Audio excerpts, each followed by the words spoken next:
As the mobile gaming industry explodes, the Entertainment Software Association of Canada says smartphones and tablets are now officially more popular when you're playing in Canada. For more on this, we turn to the head of the association. Jason Hilty joins us in studio now. Good to have you with us. Yeah, thanks for having me. Casual gaming, huge. You point out, though, that most people don't identify themselves as gamers. But we are.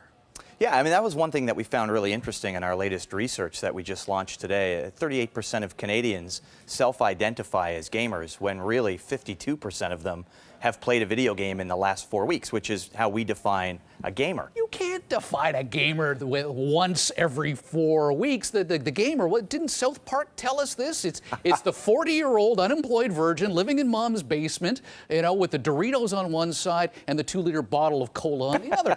That's the old stereotype of a gamer. I think the gamer has really changed, and I mean, we're talking about mobile games today. I think that's really helped kind of change the narrative around what a gamer really is. So, $35 billion a year industry around the world. How much of that is in Canada?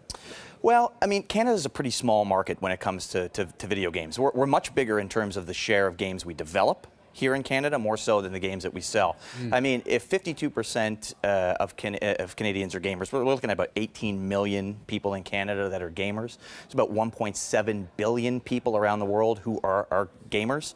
So we're looking at just over 1% of the total gaming population resides here in Canada. So of that 35 billion, I mean, you can derive a number from that. It's pretty small in terms of the grand global scheme. But to your point, we're developing this software. Correct. And on a per capita basis greater than other countries. Yeah, for sure. We have over 20,000 full-time video game employees in Canada, making some of the biggest video games in the world on mobile, on console, PC, and it's generating over $3 billion to our economy. I guess the mobile gaming is so huge because it is that mobile, because it is that casual. I'm waiting in line at the ATM, I just pull out the smartphone.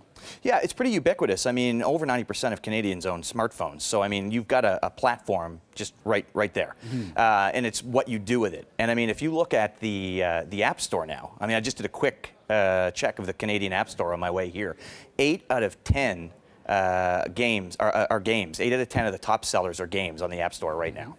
And with that in mind, you know, what I can imagine would be a large percentage of them are freemium games. Yes, you can get it for free, but if you really want to advance, you're going to have to open your wallet digitally. That's right. In fact, I scrolled all the way down to 40, and of the apps that were games, there wasn't a single one that was a paid app. They were all free to play, which is getting it for free and then paying as you go. Is that an evolution of the business model over the last 5 years? I think over the last 5 years, it really has started to change. I mean, it's been around for that long, for sure. I think that the strategy of free-to-play versus charging for an app up front is still one that's debatable.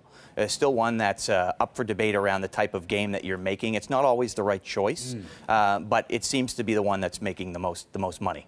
Does that, though, the in-app purchase component, does that change the way an app developer goes about designing a game in the first place? Absolutely. I mean, you're designing a game that is essentially living forever online, that is changing on a daily basis. I mean, these developers are capturing in-app gameplay, what the users are doing, where they're getting stuck, where they're succeeding, and they're changing the game to make it more enjoyable for the players. And that is also changing the way that they build the game. So then how do you strike that balance when building the game to ensure that I don't feel like all you're doing is rooking me into paying for it? You need to really make sure that you have a good test market. I mean, Canada's actually used a lot for testing games from other countries. They're testing because we're so polite. In Canada first. And so you do a lot of pre-launch work trying to determine where people are getting stuck, you know, where they're succeeding, what they like about the game, what they don't like, and then you're just constantly changing it. I haven't been spending any money on smartphone-based games. I've now got in the house one of those Oculus Rift VR headsets, and those are, you know, console-level games. Yes, of course. That charge console-level prices. We've been showing a lot of Pokemon Go. Augmented reality, AR versus VR. What's the next big evolution in the video game industry as you see it? I think you're spot on. It's virtual reality, augmented reality. I was just at E3 in June, and I did a segment here on BNN from Los Angeles. And I mean, the number of virtual reality demos that were happening at E3 was through the roof compared to the year before. But how long until we talk about that as a viable competitor to just console gaming? A while. Most of these headsets are just launching now or launching in the fall or after that, and then it's going to take time to build a market for guys like you and me to buy these things. So it's going to be a while still before virtual reality is competing in terms of a commercially viable platform. Plus, you can't stand at the bank machine with one of those goggles on. Not yet, but... Jason, good to have you with us. Thank you. Yeah, thank you. Jason Hiltje is the president and CEO of Entertainment Software Association of Canada.